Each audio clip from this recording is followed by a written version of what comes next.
I understand. At the same time, I'm sad, but I understand. Okay.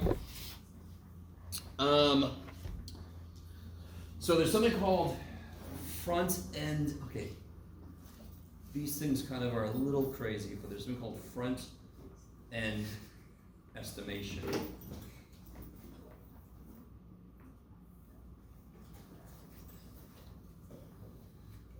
And I'm going to go one step further than the book does. One thing I'm going to do is I'm going to barely write in English, which you guys are used to. So if I wanted to do 342 plus 589, and I'm trying to estimate the answer. Front end estimation. What do you think the front end references in these numbers? That's crazy sauce. So if I just straight up do 300 plus 500, I get 800, believe it or not, kids. Is that a low or a high estimate? Obviously it's definitely a low estimate, correct? Because it's more than 300 and it's more than 500. If I do, how do I get a high estimate then? I do 400 plus 600, and I get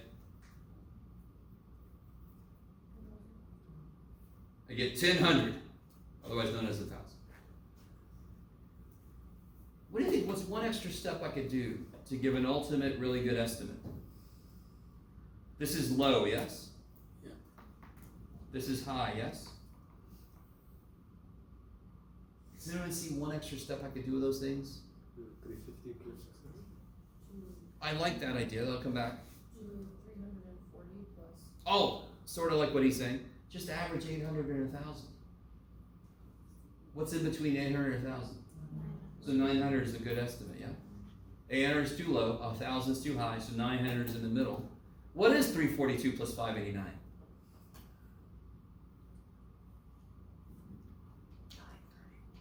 931. And 900 is a pretty good estimate for that. You guys kind of with me? Now again, if this was like, how many, how many chairs am I going to need? And these are the people. I might go 1,000 just to be more conservative, because maybe more people are going to wander in.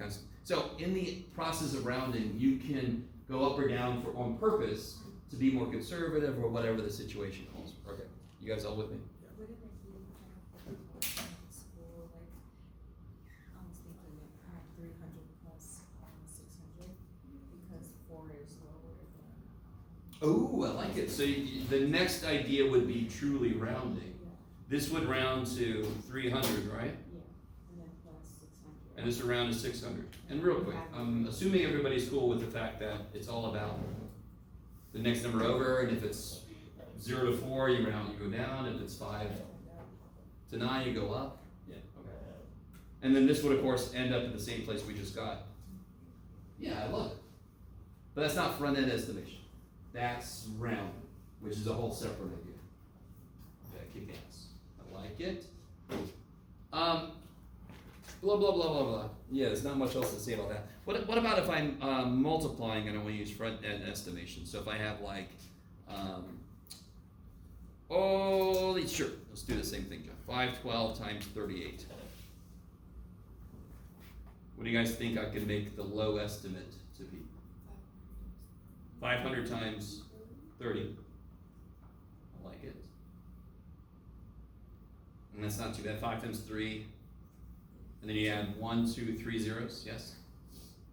And then the high estimate, 600 times 40. So 6 times 4, and then 1, 2, 3 zeros. And then if I average those, see if you guys are cool with this. Aren't those 9,000 apart? Those two numbers, aren't they 9,000 or 9,000? Try to see if I'm looking at it right. Half of 9,000 is 4,500. So if I add 4,500 to this, I'll end up in the middle. So that would be a good estimate. If you average the low and the high estimate, you get a much better estimate. Now, coming back to what you were saying, I might as well just do both of these things at once. If I rounded these, 512 would become truly rounded, sorry, 500? 19500. Yes, I'm sorry, yeah. So that would be 500 times 40, which is 5 times 4, and then 1, 2, 3 zeros, 20,000. Pretty close to our estimate here, yes? What is 512 times 38? Oh God, am I going to try that in my head? 24, 2048, 2048 minus. I'm not going to do that in my head, sorry.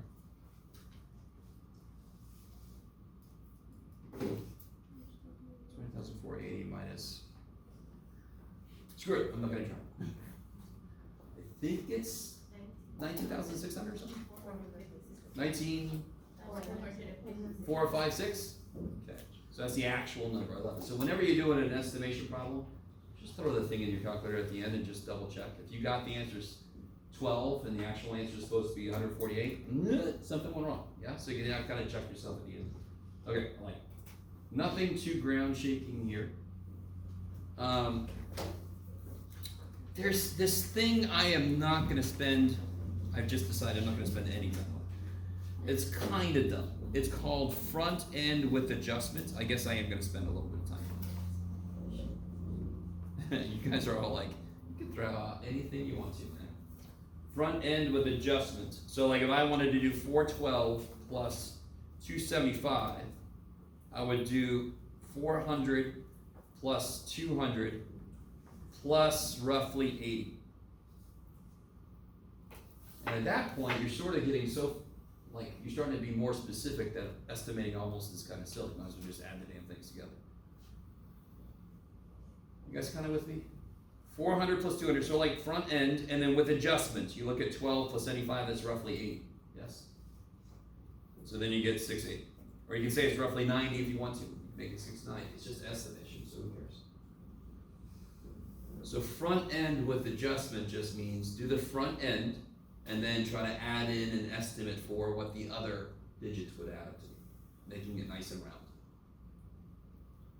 Okay. So you just added where you did the 12 and the 75 and then estimated that to be 80? Yeah, or 90. I would Yeah, 90 is fine. 90 would make more sense. Okay. But that's even more than I wanted to talk about. Okay.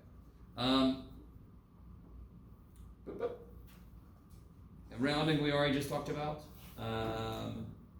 But if I want to estimate, so like if I had 57 times 98,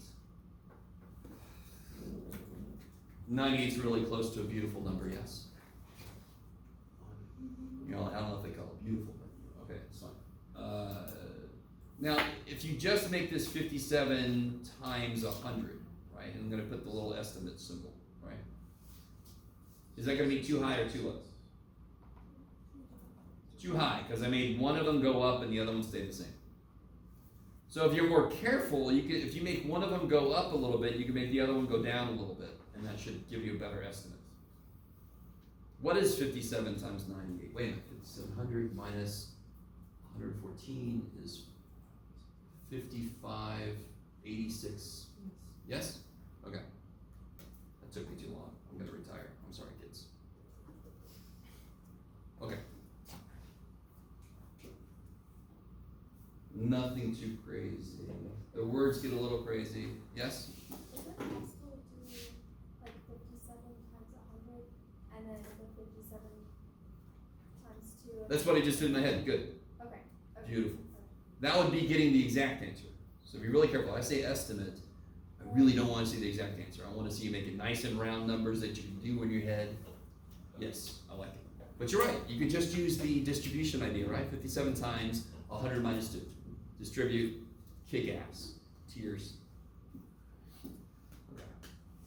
By the way, if you haven't picked up on this, today's going to be a lot of lecture. I brought these out, but now I'm thinking I'm going to do them next time. We'll see what happens. Tomorrow's going to be a handout about chapter 4. You guys work together, all that kind of stuff. We'll see what kind of groups I make this time instead of axolotl. We'll see what comes out. Oh, final thing. Does anyone, I know a few of you guys borrow calculators. Does anyone bring their own, some of you guys bring your own calculators. What kind of calculators? So some of you guys, how many of you guys have like a graphing calculator? Anybody? Some of you guys? How many guys have like a scientific calculator? Something that looks more like this little dude? Yes? Okay, so just a couple of things about this real quick. No, yeah. No, not yet. Just, if you have a little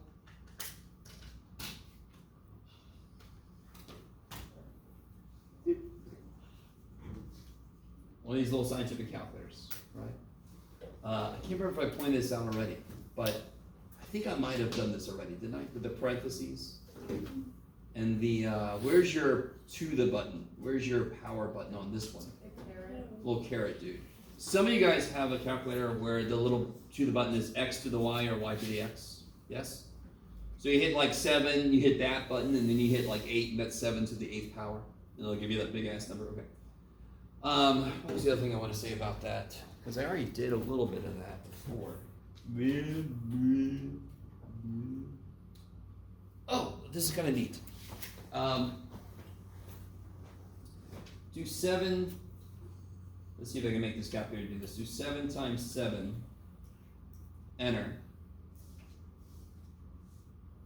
it. Yeah, if I do times 7, do you see how it says answer? So let me see if you guys just do this with me. Do 7 times 7. Enter. Now hit times 7. Does your calculator do that? If you have a TI or a scientific, it should do something like, does anybody have that same ANS thing show up? Yes?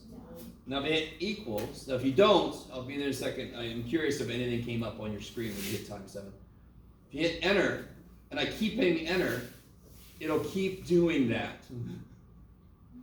Yes? So that's the idea of repeated multiplication. What is repeated multiplication? Exponents, kick ass. Repeated addition, of course, is multiplication. Repeated multiplication is exponents. I like it. Okay. And then one other little thing is memory locations. Here's where I get to really, really show off that I don't use this one very much. I have a little button called memvar, memory variables. How much are we going to have to actually use this in this class? Not a lot. But I know the TI much better. The TI is kind of nice because it shows you all the memory locations you have. Every single little letter above a button is a memory location, as well as this little dude. This is your all-purpose variable button.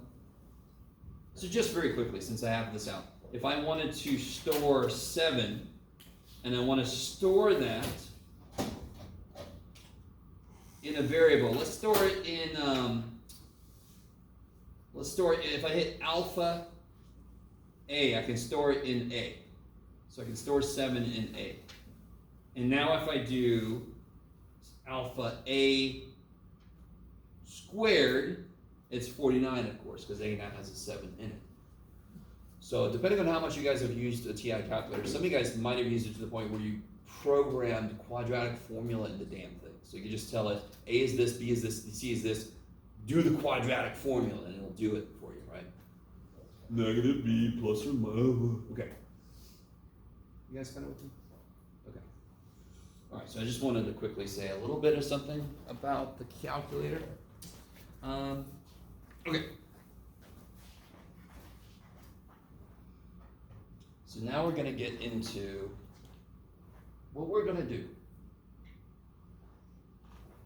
Is we're going to try to develop the algorithm. And all an algorithm is it's basically a recipe, right? It's kind of like a standardized way of doing something. So we're going to try to develop the algorithm for adding two numbers. I'm going to show you a method that I'm really curious if anybody's ever seen it before, because it's really kind of cool. So, one reason I have all this stuff out here is I was going to make you do some stuff, but I think we're going to do that tomorrow, or not tomorrow, you know what I mean, the next day, Thursday, with a little handout so you guys can work on some stuff together. But let's do this. If I wanted to add 124 to 273, and of course I am working with students who are just recently understood what addition was in the first place. right? And now I'm stepping this up.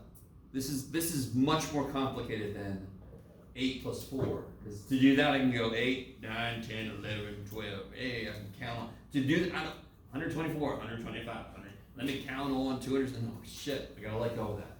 So we have to develop algorithms for doing this efficiently. This one is relatively easy because what's not involved here? Carrying anything. I don't have to carry the 1 or anything, right? Okay. So, can you guys, so let me do this first one. 124 would be 100, yes, a flat. 100 little dudes. 2 longs, and just to do this very quickly, I'm just going to do it like this. Is that okay? Instead of drawing a little. And then I'm going to make a dot for the ones, yes? 1, 2, 3, 4.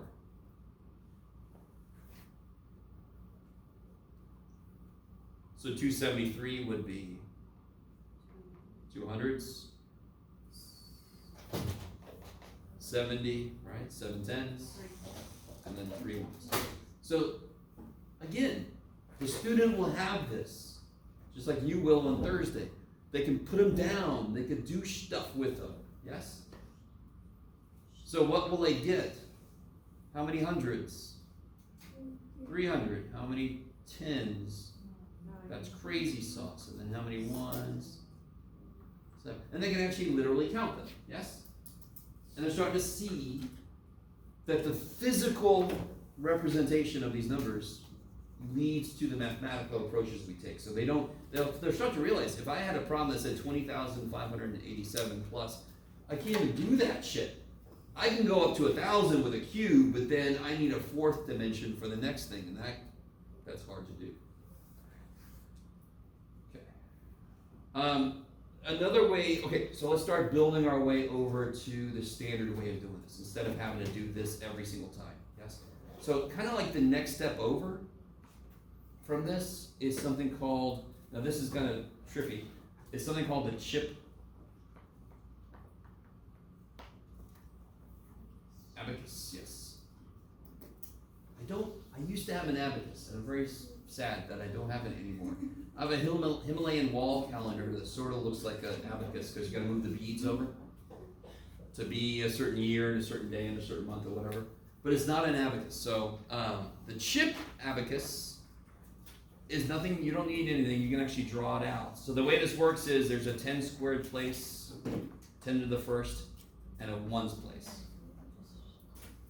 So I've got 124, 100, 2 tens, 4 ones,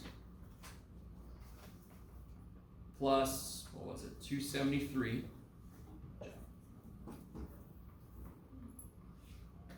2 hundreds, 7 tens, and then 3 ones. So here, this doesn't seem to be that big of a step. But do you see how each of the hundreds here have a different geometric interpretation? Like the 100, you can tell is 100 just by looking at the piece. But now, each thing is represented by a dot. But how do I know that this first thing is 100? Okay, let me show this off real quick. How do I know that this is 100?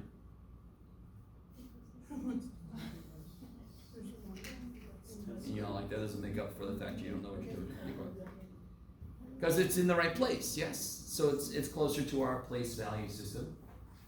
But they can still just do what to get the answer? How many hundreds? 3. So they can still just count. But they're getting away from relying on physical tactile representations, yes. 397.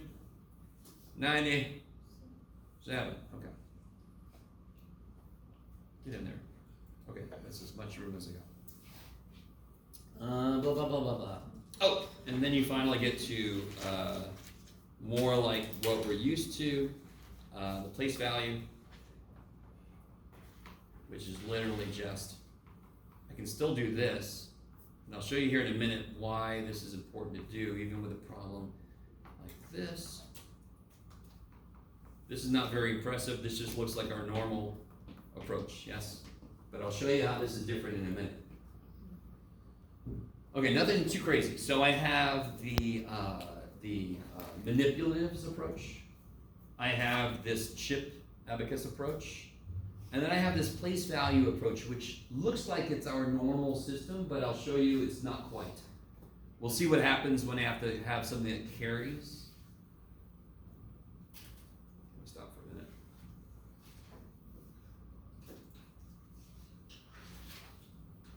Okay.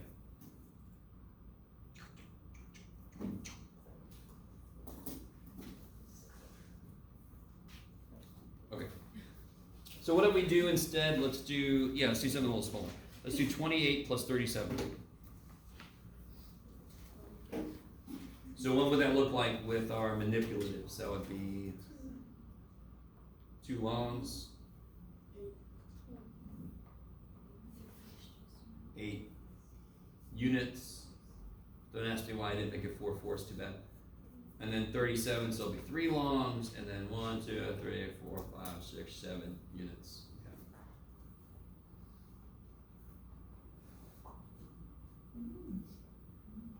So you can see there's a bit of an issue.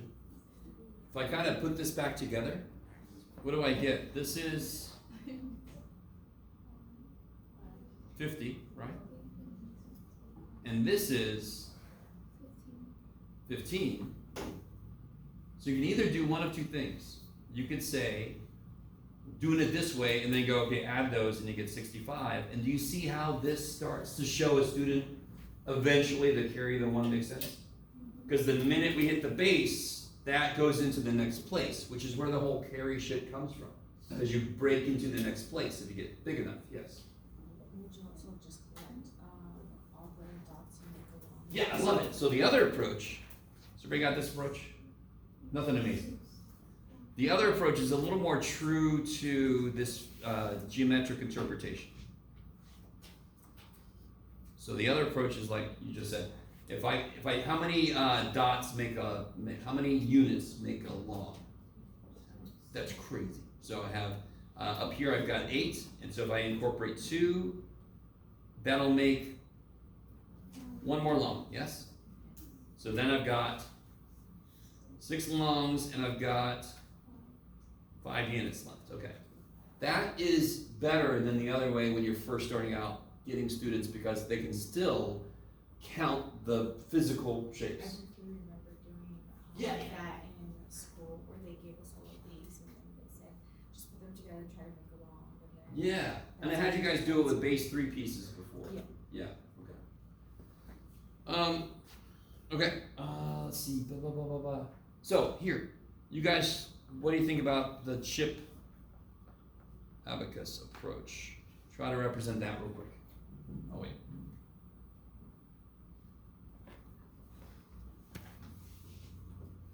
Oh, shit.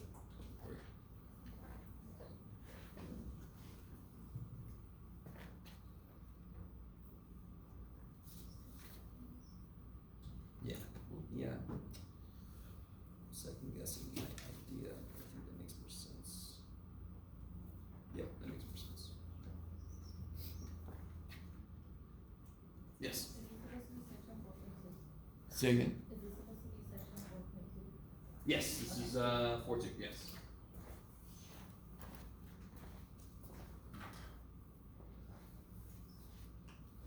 So this guy, let's see, chip, I guess I only need a 10s and a 1s. So 28's gonna be, that's crazy sauce. And then 8 1s, and then 37 will be 3 10s and 7 1s. Okay. And then you could do, it's almost the same kind of thing, but again, the important thing is we're making it a little more abstract. Just a little more abstract each step we take. So then here, I could do the same thing we just did the last time. 10 of these guys will make 1 more dot over here. So then again, the same idea, just a little more abstract. So now again, I get 60, and I've got 5 left there, 65. Fascinating. Does everybody get that? It's very subtle, but this is physical manipulatives. this is the exact same idea, but everything's represented by a dot. It's just their place value, so we're getting closer to our actual number system. But it's still just counting stuff. Okay.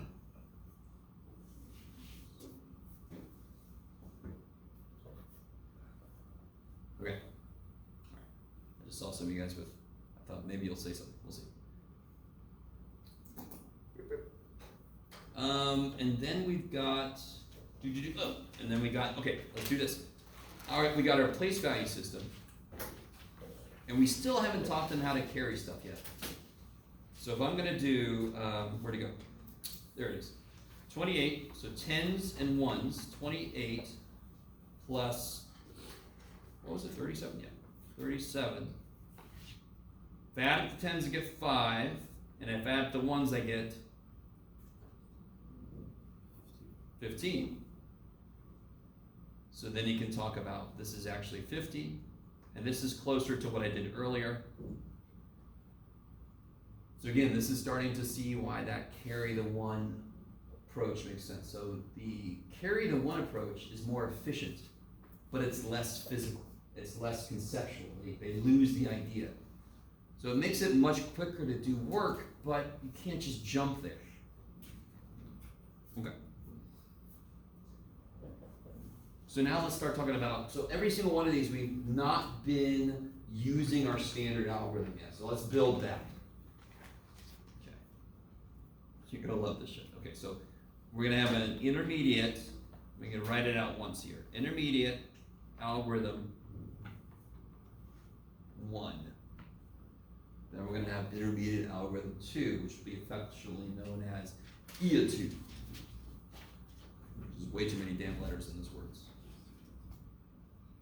So let's say, okay, so let me give us a little bit bigger problem that I really maybe wouldn't want to do the other way. So 489 plus 322. Sure. What is that? Oh, okay.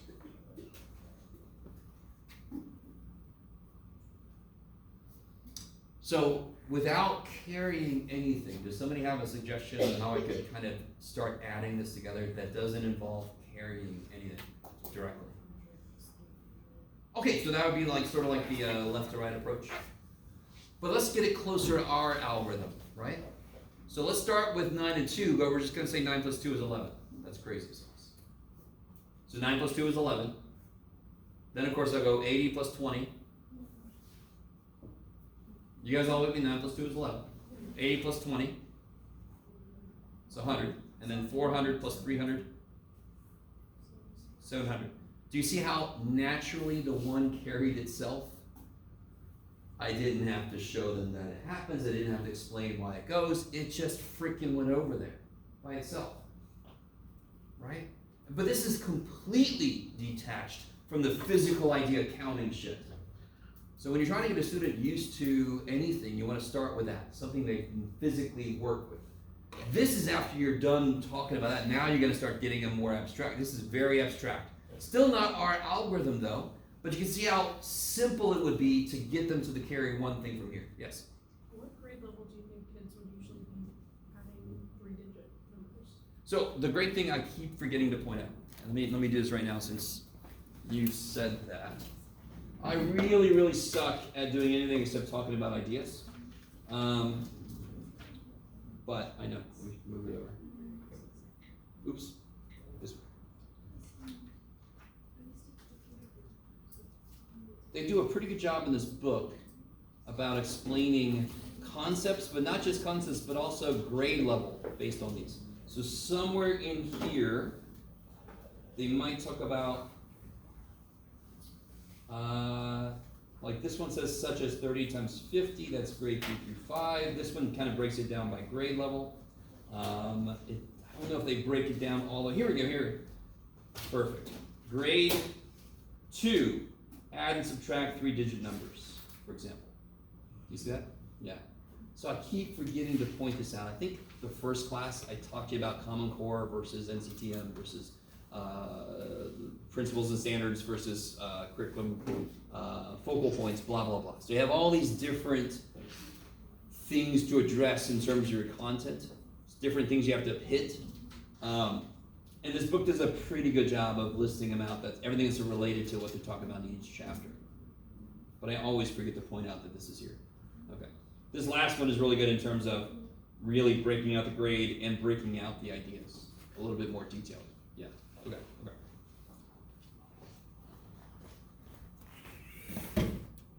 Oh, you gotta make it go back, Jeff. Okay.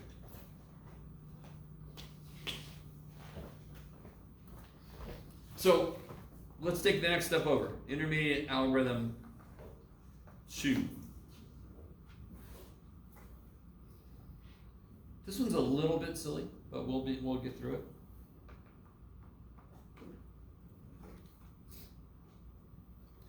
And maybe you can see why this step is kind of important. So 9 and 2 is 11. That much we know. 8 and 2 is 10.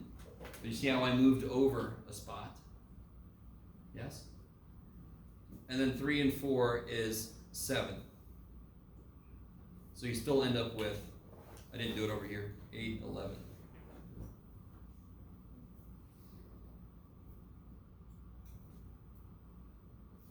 So you can see these are basically the same thing, except now, do you see why this step is important? Because when we do the standard algorithm, we don't think 80-20. We think 8 and 2, don't we? We just add the one that we carry. So we're not quite there yet, but we're trying to get them. 8 and 2 is 10, that's what's important. 4 and 3 is 7, that's what's important. You just have to put it in the right place. And then we finally get to our standard algorithm. Because now they can see literally this one rolled over into the next place. So now is when we finally, and then you can make parents all happy. When are you going to teach my kid how to do? 49 plus, what was it? 322? So of course the way we would do this, 9 and 2 is 11. Carry the 1, and now it's not a mystery. Now it's not something for them to memorize. Now it's just, this is easier to write. And they've seen it happen. So 1 and 8 and 2 is 11, carry the 1. 1 and 4 and 3 is 8. So they get 8, 11 again. Yay! But I'm hoping you guys can see, you can't just jump to this shit. This is really abstract. People who've done it forever don't realize how abstract this is. So you're gonna get some shit maybe from some parents saying, what are you doing all this crap? Just show them, put the 1 up there. And you're like, excuse me. I've gone through school. Or maybe you'll say something better. Okay. Now here's the thing. Let me see if anybody's ever seen this before. This is kind of cool. I maybe had seen it once before, but the first time I taught to this class is the first time I really used it, called the lattice method. Does this sound familiar to anybody? Think you know it? Maybe? Okay. Not the lettuce method. You don't have to bust out any heads of lettuce. So if I want to do 489 plus, where'd it go? 322. That's the one we were just doing, right? If I want to do it the lattice method, I've not lined this up well, but we'll be okay. Yes, Jeff. Seeing a little rusty. I've not lined it up too well, but what's 9 plus 2? Isn't that 11? See how that works? I know, the first time you see it is a little bit like, what the shit are you doing, man? What's 8 plus 2? That's crazy sauce. And what's 4 plus 3? Yeah. 4 plus 3? 7. Now watch. If you go this way, what do you get? So what I mean is, let me get my laser pointer. 7 plus 1, 0 plus 1, and 1. You guys see that? So 7 plus 1 is, crazy enough, 8. 0 plus 1 is 1, and 1 is 1. Is that what you're thinking about or no? No. Okay. Let's do one more. Sorry. I don't know if you guys are finished with that. Yes? Just the last one, you said, the quarter one? Yeah, this one is by himself, poor little dude. Okay. 0 plus 1 is 1, 7 plus 1 is 8. Okay. So let's try some bigger numbers. Get out of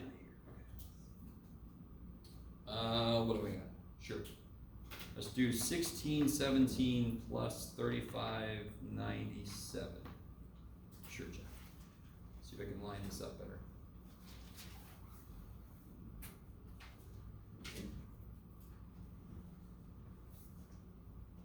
Okay. 7 plus 7, 14. 1 plus 9, 10. 6 plus 5, 11. 1 plus 3, 4. So then I get 5, 2, 1, 4. Jabal. Which, if you check it, is thankfully what that is. That's kind of nifty, yeah? Again, you can see internally where the carry 1 just naturally happens. So this is a decent little approach to kind of reinforce this idea of, yes, it is just 6 plus 5. But because it's in that place, that's the part of the answer it's influencing. You guys see what I'm saying? So we're trying to get them from 600 plus 500 because that's not efficient.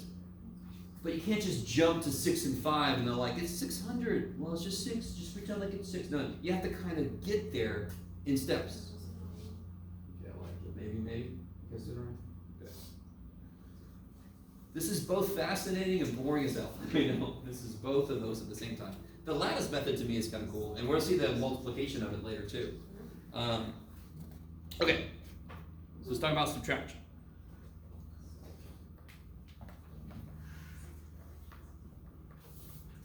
Subtracting whole numbers.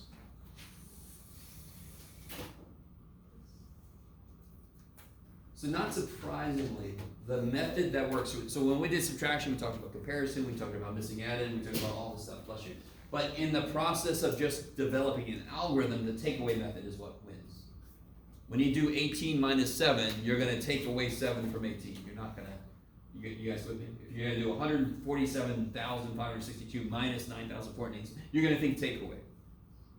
So, with that in mind, yes, let's do that one.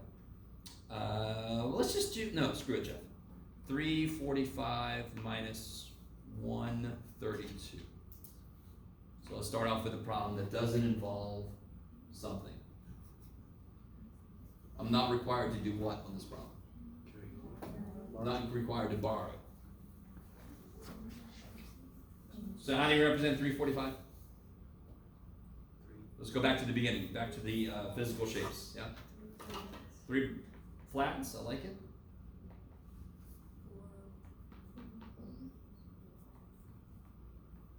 So then I don't represent 132, I just find 132, yeah? So I'm going to take 132 away. And what am I left with, crazy enough? 200 and 13, which thankfully is the right answer. Again, we're kind of mirroring some stuff we talked about earlier. They already understand the takeaway method, and this is literally just taking shapes away. So this is very physical. They can count the result. There's nothing weird here yet. So what does it look like then? Well, sure, okay. I can do the same problem with the chip abacus again, right? Let's do this a little bit quickly. Chips, I'll just call it. Where'd it go? Yeah, here we go. 345 minus 132, so it would be 10 squared, 10 to the first 1, so that's just by places, right? So I have 345, is that what I have? What's it not sound right? Oh, it is what I have, okay. And then again, I just literally take away 132. Was it 142? 132, yeah. Right. So what am I left with? 2, 1, 3. Thank God. Okay. Like it. How you guys doing? not the most exciting stuff in the universe, but still fascinates me. Okay. Place value, I don't care about it yet. Let's do a more complicated problem. A problem where I have to borrow, right?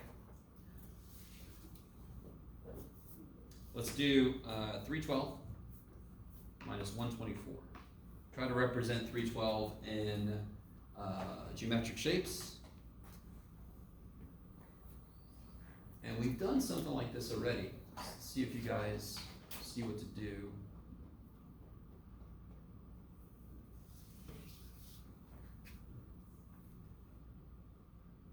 So 312 would be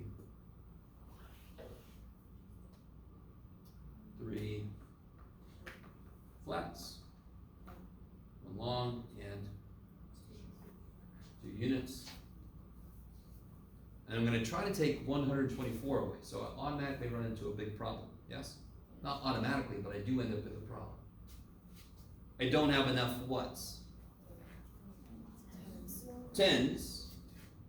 I also don't have enough ones. So what can I kind of do? Yeah, so I was gonna have to do this in steps here. So let's see. First transformation I can make that looks like a little happy face is trying to be an arrow. I could steal one of the boxes, yes, and change it into.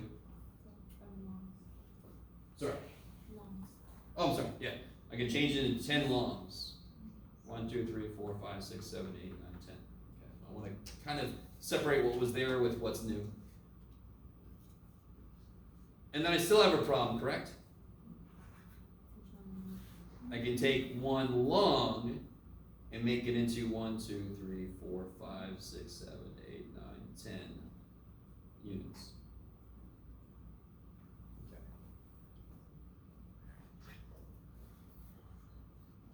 And now I can do it, right? And this is still, they will go into this understanding that it takes 10 longs to become a flat. You can see the longs in the frickin' thing. You can see them. So breaking it up is not that big of a step. They understand that. They just don't realize yet that that's going to relate to borrowing.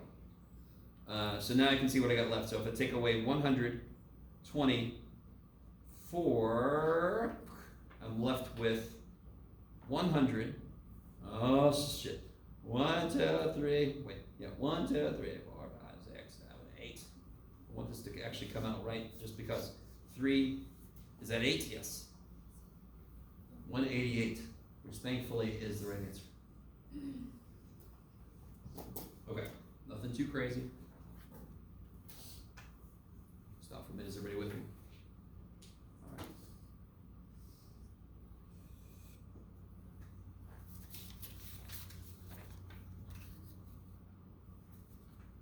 Oh, I'm not gonna tell why that's a little weird. Yeah. No.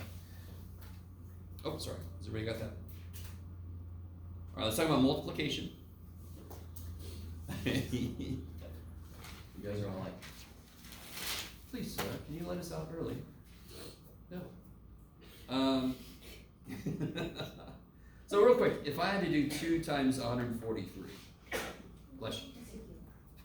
What's the most fundamental way we would do that? Because we understand what multiplication is. Huh? How? Addition, yeah, repeated addition, yes. So I would do 143 plus 143. And if I wanted to, I could make a little chip abacus out of it. Abacus. 143, 143. And again, this is not for our benefit, but you can see if you do that, then it's just counting stuff.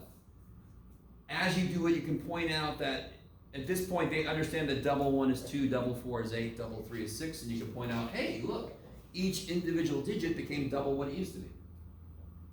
You like it? Because to us, it's pretty obvious, but, you know. I want to get to the left. How far away is that? It's a little far away. It's too bad for everybody. Okay. Yeah. So what about if I have something larger? So let me show you one of the freakiest little dudes here. 43 times 12 is not freaky, but I want to show you. Let me ask you a little side note. How did you guys do 2 times 5 on the quiz? Everybody had a problem like this, but nobody had this. Well, somebody might have had a problem sort of like this. How do you represent that with a rectangular array? With the ice cubes. Yeah, 2 by 5, right? 2, and then 1, 2, 3, 4, and then you just count 1, 2, 3, 4, 5, 6, 7, 8, 9, 10. Yes, right? Yeah. Now watch this. Okay. Yeah, I think we're gonna let us out after this. I'm tired. So 43. This is so freaking cool. I need you to see this. Is kind of cool. 40 would be 4 longs, correct? Okay. Did I actually do this? I did. Look at me go. 4. Let me actually do this. 1, 2, 3, 4. They got a little squat at the end, but they all represent the same thing. And then 3. 1, 2, 3. Is that cool? Or is that acceptable? Yeah, let me do this again. I'm sorry. Let me make this really distinct. So those are definitely units, and I'm gonna do 1, 2, 3, 4. There we go. Okay, is everybody with me? Arg! And I haven't left myself enough room. I'm awesome. So I probably screwed you guys over too. Oh, well, these things happen. And then times 12. Now this is kind of cool. I'm doing the rectangular array thing. So do you see how I got 43 going that way? And now I'm just going to have 12 going this way. Now, I need this to make sense geometrically and computationally. Remind me, what does this represent? Literally, I mean, what's it represent? 10. And if I do 10 times 10, that's 100. It's crazy, but visually, I'm doing this length, this width, so of course I end up with a flat. So visually, it still comes out to be 100. I still get a flat, which is 100, yes? And so how many of those do I get? 4. Now watch this. I gotta remember I got this Bauer now. Come here, you dude. This is a width of 1 with a length of 10. Do you guys see that? It's like 1 times 10. So each one of those is gonna produce a long. Do you see that? And then just keep going. Each one of these dudes makes a long this way. And then again, and then again, and then again. And then what's 1 times 1? Crazy enough. I don't know if you know this, but that's 1. And then it looks like a flag, but it's too bad. Now you just put this together. What do you notice though? So I look at the interior, yes, not the exterior. That was the original problem. How many longs do I have? Well, let's do this. How many units do I have? 6. How many longs do I have? 1, 2, 3, 4, 5, 6, 7, 8, 9, 10, 11. You guys see that? Stay with me. What's special about that, real quick? What can I take? How many of them can make something else? Flat. 10 of those make a flat. So if I take 10 of these things, how am I going to do that? I don't know, Jeff. 10, oops. These things, yes? That's another flat. So I get 6 units. That's not a flat, Jeff. Jeff will be fine. Hold on. There we go. 6 units. How many longs are still there? 1. And how many flats do I have? 1, 2, 3, 4, 5.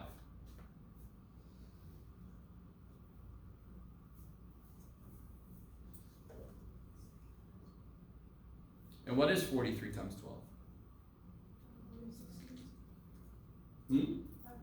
Is it 516? I'm really hoping so, because I do this kind of quickly. 43 times 12 is 430 plus 86, which is 516. I love it. Thank you, guys. Okay. Kind of doubted myself for a second with the way I was drawing things. That's kind of nifty. That is like the rectangular approach, but you're doing it with these geometric figures. So, I appreciate your patience with me today. On Thursday, I'll say a little bit more, and then I'll have a little group worksheet for you guys to work on. We'll see how I want to make teams this time. All right. I will see you guys then. Let me know if you have any questions.